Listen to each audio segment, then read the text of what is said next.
Assalamualaikum warahmatullahi wabarakatuh.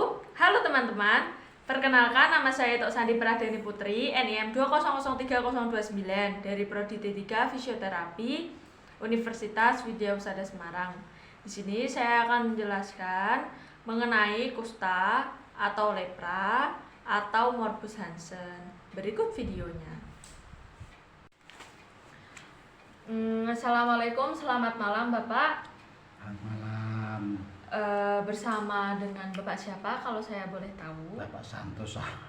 Santosa, oke. Sebelumnya perkenalkan Pak, saya Ito Sandi, fisio Bapak pada malam hari ini akan menangani Bapak pada hari ini. Oke, dengan Bapak Santosa, boleh dibantu untuk tempat tanggal lahirnya di mana ya Pak?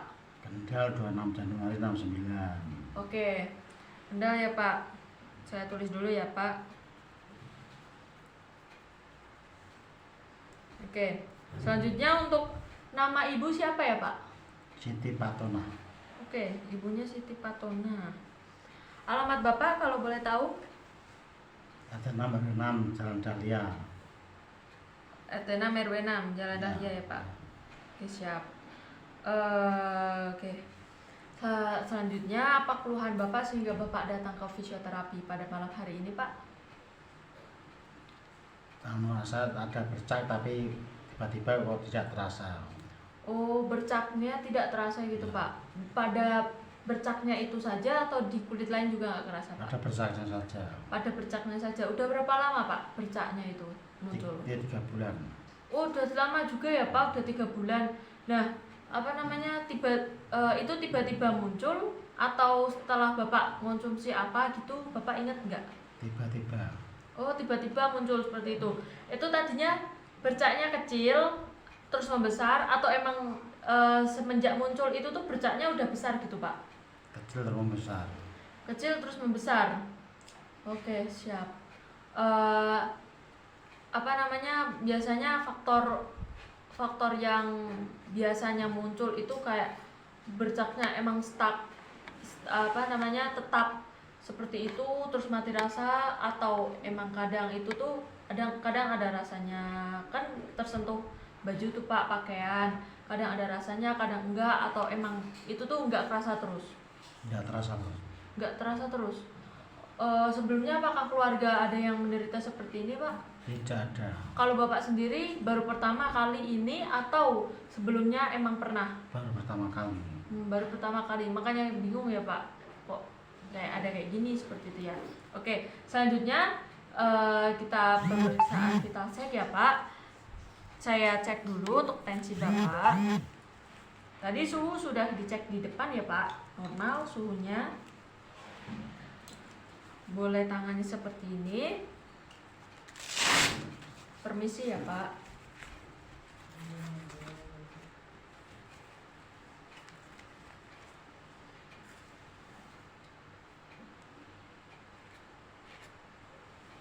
Oke. Kita cek pada tangan pasien.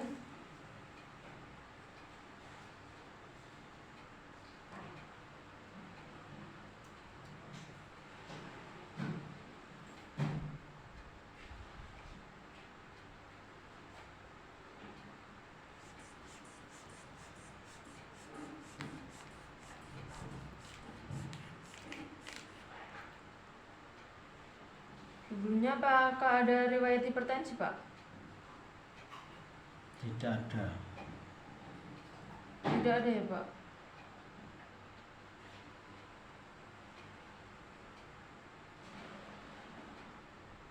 Tapi ini kok tinggi ya Pak? 150/100. Tinggi ini Pak. Bapak mengonsumsi obat hipertensi juga ya Pak? Iya. Iya. Ini tinggi nih posisi tensi Bapak. Selanjutnya saya cek untuk keseluruhan untuk mengisi. Jadi Bapak kan ini kan ada bercak nih, takutnya tuh kan mengarah ke penyakit yang berbahaya atau yang tidak kita inginkan. Jadi ini saya ada lembar POD atau lembar Prevention of Disability. Itu yaitu lembar seperti kuesioner atau form untuk mengisi kondisi Bapak sekarang. Jadi apakah Bapak ini, kalau menurut kita biasanya kondisi atau keluhan Bapak ini mengarah pada kusta atau lepra atau morbus Hansen. Pernah dengar Pak penyakit itu? Ya. Pernah ya Pak? Dulu. Itu biasanya dulu tuh kalau kalau orang sakit itu tuh dikasih apa ya Pak? Kalau pas Bapak dulu. Tapi nggak tahu siapa sama perawat. Oh, sama perawat ya Pak. Oke, siap. Saya cek dulu ya Pak. Saya ambilin form, saya cek terlebih dahulu. Jadi di sini saya ingin mengecek celah kelopak mata yang ada pada pasien. Jadi kita minta pasien untuk merem Pak, lalu melek. Setelah itu merem lagi, lalu kita cek apakah ada celah di kelopak mata pasien. Kalau ada, berapa sentimeter? Lalu kita tulis pada POD atau Prevention of Disability di sini. Berapa milimeter atau berapa sentimeter celah kelopak mata yang ada pada pasien. Lalu selanjutnya saya ingin mengecek sensabilitas pada pasien. Di sini saya menggunakan kapas. Kapas yang saya runcingkan seperti ini. Ujungnya saya runcingkan seperti ini. Yaitu kita lihat dulu dari atas sampai bawah. Dari atas apakah ada bercak yang di kepala, lalu turun ke bawah, turun ke tangan kanan pasien. Kita minta pasien untuk sikap anatomis, yaitu seperti ini Pak. Oke, seperti itu. Kita cek mulai dari kanan pasien, apakah ada bercak. Oke, di sini ternyata ada bercak. Kelihatan. Oke, maju lagi Pak. Oke, di sini pada dada kiri pasien diketahui ada bercak. Di sini kita cek bercak pasien itu menggunakan kapas yang sudah saya runcingkan seperti ini. Jadi kita minta pasien untuk melihat yang kita raba, kita sentuhkan kapas pada kulit pasien yang sehat terlebih dahulu. Kerasa Bapak? Ya. Oke. Selanjutnya kita kita rabakan kapas ini pada kulit yang atau pada bercak yang ada di tubuh pasien tersebut. Kerasa Bapak? Tidak. Oke, seperti itu ya Pak. Silahkan Bapak tengok ke kiri, tengok ke kanan, lalu merem matanya. Nanti jawab pertanyaan dari saya ya Pak. Apakah ini terasa Pak? Apakah ini terasa Pak? Ini? Terasa. Oke, kalau ini? Tidak. Ini? Tidak. Ini? Terasa. Oke, seperti itu. Untuk di sini terdapat bercak yang ada pada pasien. Selanjutnya kita cek lagi tangan anatomis lagi. Oke, kita depan tidak menemukan bercak, lalu kita pindah ke belakang. Oke, di sini dicek dari atas apakah ada bercak, lalu turun ke kanan pasien, posisi anatomis seperti ini. Oke, selanjutnya kita pindah ke punggung kiri pasien.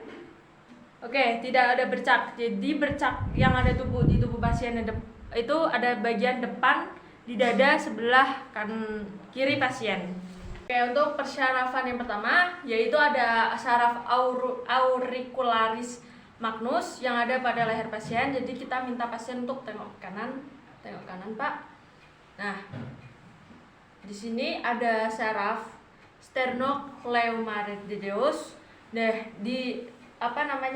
ada saraf yang menyimpang. Jadi seperti bentuk X itu yaitu saraf auricularis magnus. Nah, dicek apakah ada saraf auricularis magnusnya. Jadi agak tunduk dikit. Oke, siap. Dicek apakah ada. Lalu kita lihat apakah ada. Kalau tidak ada, coba kita raba sedikit. Atau bentuk sarafnya itu tebal atau besar atau kecil seperti itu. Sama pas diraba itu nyeri nggak Pak? Oke, tidak. Seperti itu. Untuk syaraf auricularis magnus. Oke, selanjutnya untuk persyarafan yang kedua yaitu ada syaraf radialis, yaitu berada pada lengan pasien. Jadi kita minta pasien untuk sedikit ditekuk tangannya, kita sanggah tangan pasien menggunakan tangan kita seperti ini. Lemas Pak, relax. Oke, relax. Oke, lalu kita palpasi di setengah tulang pasien.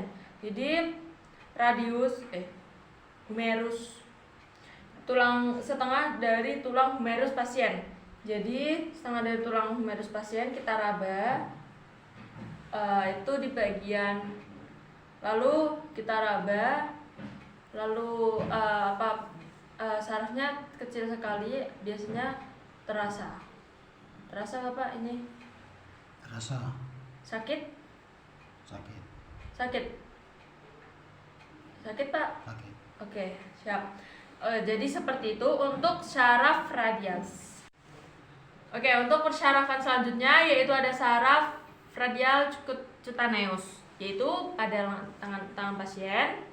Kita sanggah juga tangan pasien setengah fleksi. Relax Pak, relax. Kita sanggah seperti ini tangan pasien. Lalu di sini ada tonjolan, pada siku pasien ada tonjolan. Lalu kita tarik turun ke bawah sedikit, itu ada cekungan. Nah, itu kita raba. Bagaimana syaraf pasien? Apakah besar atau kecil? Nih, kerasa Bapak? Terasa. Besar atau kecil. Lalu kita bandingkan dengan tangan yang kanan. Apabila kita ngecek tangan kiri, kita bandingkan dengan tangan yang kanan. Apabila kita ngecek tangan yang kanan, kita bandingkan dengan tangan yang kiri. Seperti itu untuk syaraf radial cutaneus. Oke, untuk persyarafan selanjutnya yaitu ada syaraf ulnaris, yaitu tetap ada di lengan pasien, yaitu seperti ini. Ini tangan pasien di daerah sini. Lalu kita minta pasien untuk relax Pak. Lalu kita sedikit seperti ini kan tangan pasien. Nah, selanjutnya ini ada tulang sebelahnya. Ini sangat terasa sekali. Jadi palpasi saraf ini kita cek besar kecilnya saraf dan tebal tipisnya saraf, serta sakit atau enggak apabila saraf tersebut kita pegang atau kita palpasi. Setelah kita ketemu untuk yang kiri, kita bandingkan dengan yang kanan seperti apa. Lalu apabila kanan sudah ketemu, kita bandingkan dengan yang kiri. Lalu kita masukkan, kita catat di lembar POD. Seperti itu untuk palpasi saraf ulnaris. Oke, untuk palpasi saraf selanjutnya yaitu saraf peroneus yang ada pada sebelah kaki pasien. Di sini saya ngecek untuk kaki pasien bagian kiri. Di sini ada tonjolan ini. Atau enaknya itu kita, kemarin saya diajari tangan seperti ini, posisi tangan seperti ini. Lalu kita kelopkan pada kaki pasien. Kita pegang.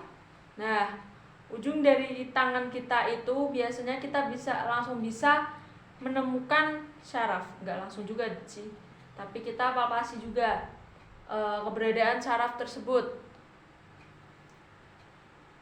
Oke, di situ apabila ketemu, lalu kita langsung cek di lembar POD ini. Jadi di sini ada nyeri, terus nyeri atau tidak ketika diraba. Selanjutnya perabaannya itu besar atau kecil, seperti itu. Terus selanjutnya ada syaraf tibialis posterior. Tibialis posterior berada pada sekitar ankle pasien. Jadi seperti ini, kita minta pasien untuk duduk seperti ini. Jadi berhubung ini tidak kelihatan videonya, jadi kita sanggah kaki pasien seperti ini. Oke, yo. Gini. Oke, seperti ini. Lanjutnya ini kan ada mata kaki nih, lateralis. Lalu di bawahnya, di daerah sini, Kita palpasi saraf pasien. Sarafnya kecil juga. Oke, seperti itu. Lalu setelah ketemu di bagian sini ada pada pasien, itu kita cek, kita tulis di lembar POD ini. Oke, untuk palpasi pada tangan, yaitu yang pertama kita meminta pasien untuk abduksi jari telunjuk. Jadi kita minta pasien untuk menjauhi jarinya, menjauhi mendekati tubuh. Seperti ini ya Pak. Oke, ulang, lakukan. Oke, siap. Lalu kita beri tahanan di sini. Oke, relax. Kontraksi. Oke, untuk pasien ini yaitu nilainya 5 karena bisa melawan melawan tahanan maksimal. Lalu untuk posisinya yaitu kita minta jari pasien tuh seperti ini. Seperti ini juga, yang sebelah satunya. Oke, lalu kita beri tahanan. Ulang. 1. Oke, siap. Yang ini. Oke, siap. Selanjutnya kita minta pasien seperti ini ya Pak. Lalu seperti ini. Oke, lalu selanjutnya kita beri tahanan. Yuk. Oke, selanjutnya. Siap. Lalu selanjutnya yaitu oposisi ibu jari seperti ini.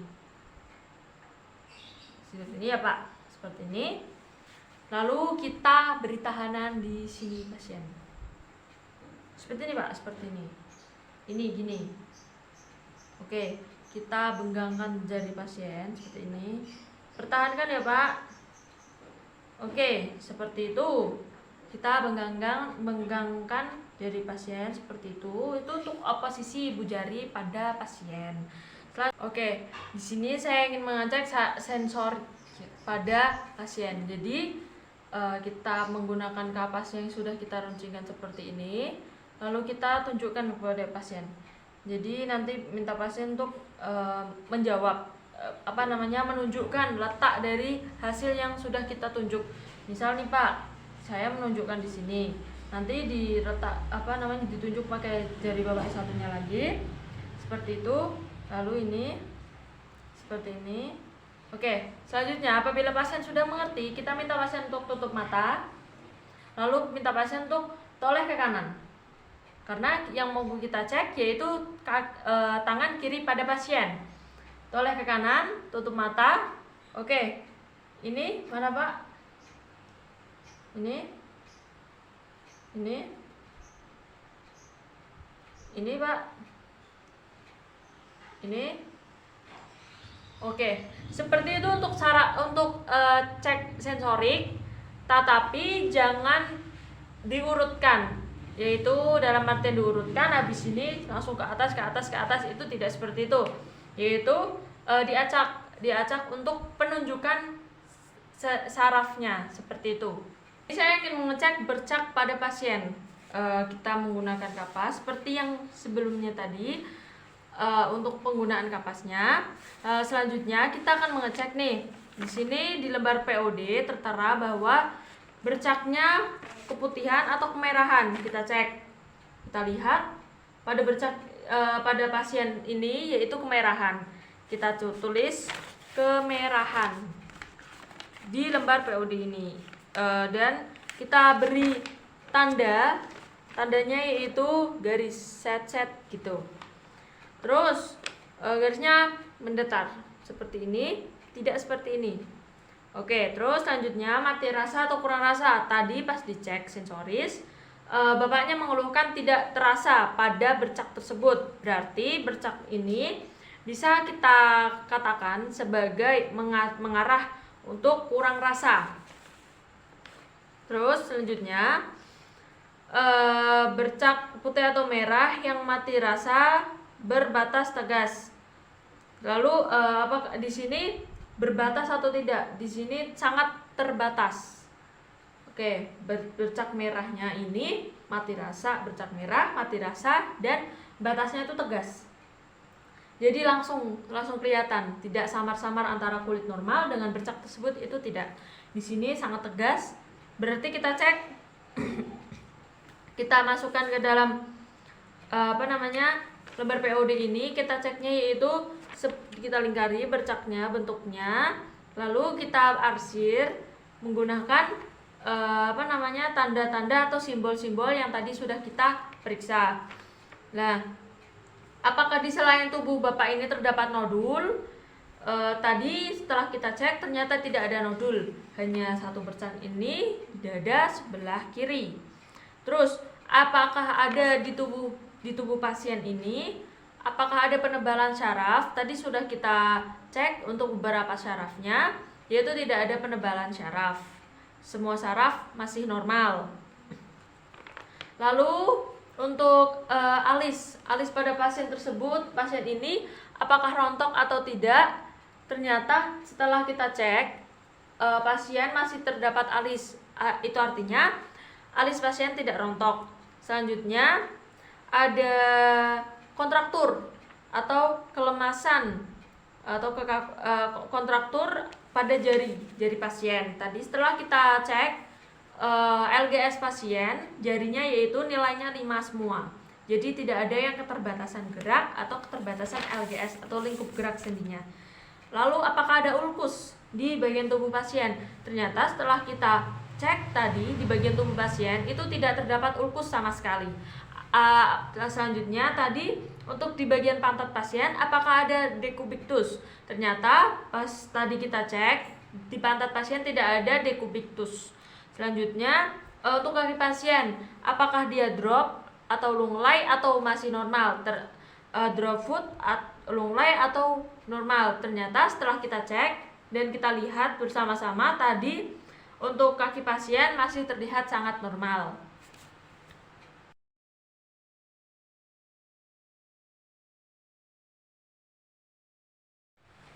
Sekian yang dapat saya sampaikan. Apabila ada kesalahan atau kekurangan mohon maaf.